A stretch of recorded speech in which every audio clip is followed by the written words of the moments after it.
I am so back in the game. January brought a new me to the new year. Or should I say an old me to the new year? Either way, after not really wanting to play games for a long time last year, 2025 seems to have been one of my better times for gaming. So I figured I would start doing a monthly roundup of games, going over the games that I played over the past month and my thoughts on them. It gives me a reason to gush over all these fantastic games that I've been playing, and it gives you a steady stream of content to gobble up. January has been a great month and start to 2025 for me, and I've finished 3 games. That may not sound like a lot to some of you, but hey, I'm a family man. The first game that I picked out and played was the perfect game to get me out of my rut and back on my game, and that was a point-and-click adventure called Technobabylon.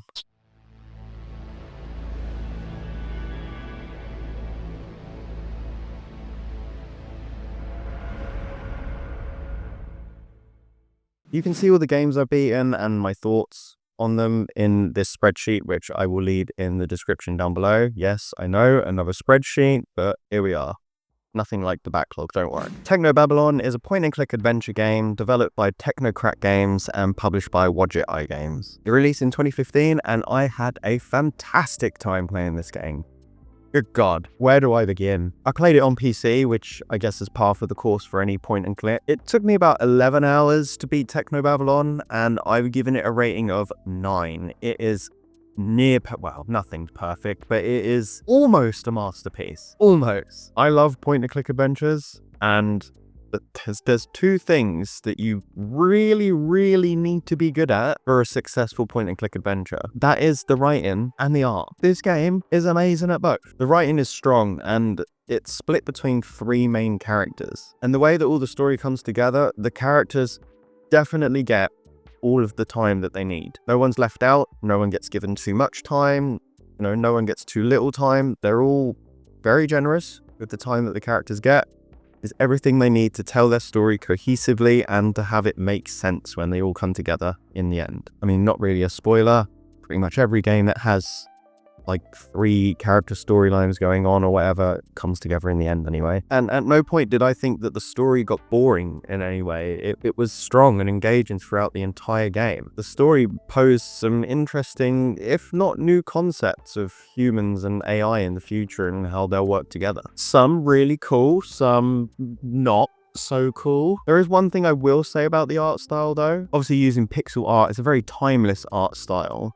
However, I found due to the size of my monitor, the pixel art was a bit chunky, if that's the right word. I think the game would have looked a lot better if I had a smaller screen or had changed the resolution, maybe even played it in windowed mode. But playing it full screen on my ultra-wide monitor, yeah, the art style was a bit chunky.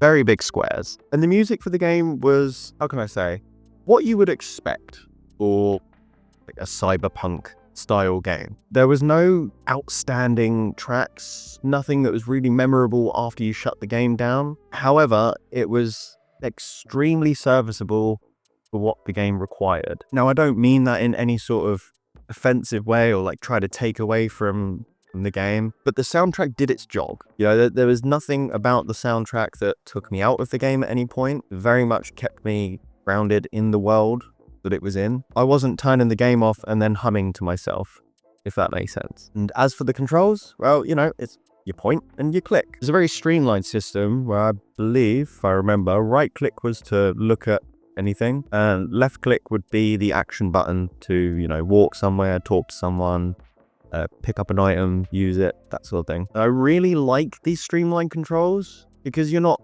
trying to go through a bunch of different verbs and then the character being like, no, I can't do that. No, I can't do that. Like, there's only one action that can be done when you click that button. It does that action. I like those controls. I like streamlined stuff like that. It doesn't waste your time and means it doesn't pad out the game's length with nothingness. Yes, like I said, Technobabylon, very, very good game. If you are into point and clicks, I gave this one a 9 out of 10. So add it to your wish list.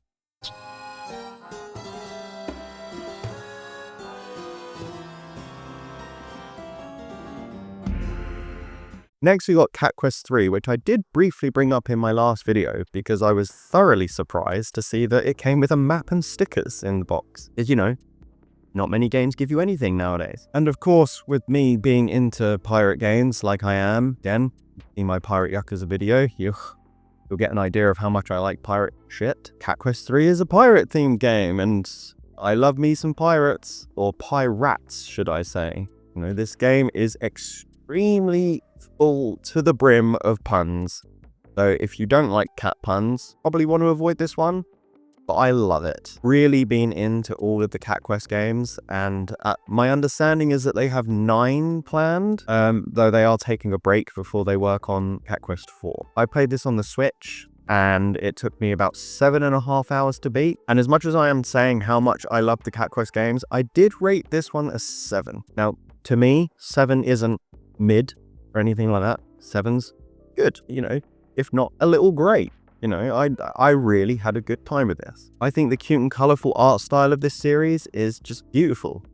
Or cute, as I said. And I really love the sounds that your character makes as you dodge around or when you get hit. It makes just little cat noises that you'd expect, obviously, because you play as a cat. And I really like the direction that they took this game in. The other 2 games saw it was more sword and sorcery, you know, in fantasy lands. Of course, this is still a fantasy world, but it's more towards pirate theme. There's ship combat, and it's a different period in general. And I liked the departure from the other 2 games. If you've played the previous games, then you know what this game sounds like. The music is the same across all 3 games. Now, the Gentle Bros are a small indie studio. You can give them the benefit of the doubt because that obviously keeps costs low. I have no issue with that, but some people might. You know, they might dislike the lack of variety considering the worlds are supposed to be different in each game. I didn't see a problem with it, seeing as all the games do take part in different worlds, they are connected worlds. The gameplay of Cat Quest 3 was more streamlined than the previous games, and I think that is a little bit to the detriment of the game because it made magic in this game a lot more basic, is the best way I can say it. In a bit of a bad way. I think the magic system in the previous games was a lot better, but I can see why they did it because they've added the introduction of sea battles. So essentially you've got 2 battle systems in a way. And although I appreciate they tried something new adding these sea battles, I wish there was more of them. They were very few and far between. It's just maybe you'll see a boat swimming around swimming? Boats don't swim. Anyway. Maybe you'll see a boat floating about somewhere and you'll go and fight them, or then you've got 3 or 4 big boss boats to take on. That's about it.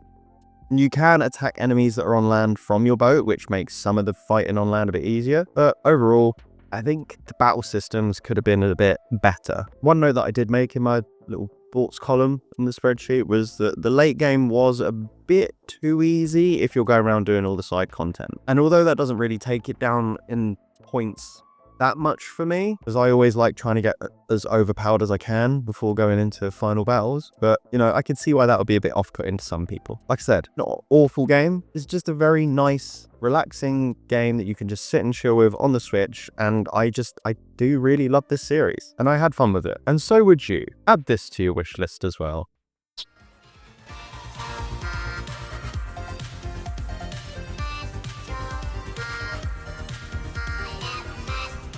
And finally, the other game that I played in January, probably one that needs no introduction really, seeing as it won Game of the Year in 2024, Astro Bot on PlayStation 5 by Team Asobi.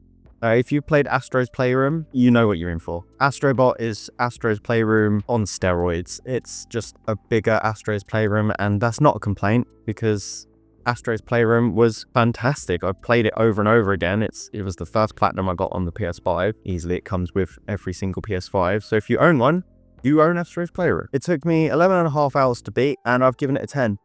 10 out of 10. It absolutely deserved to win Game of the Year. It is a spectacular game. Astro Bot is a game that puts fun first. And they said as much in their speech at the Game Awards that they took a lot of inspiration from, without naming names, Mario.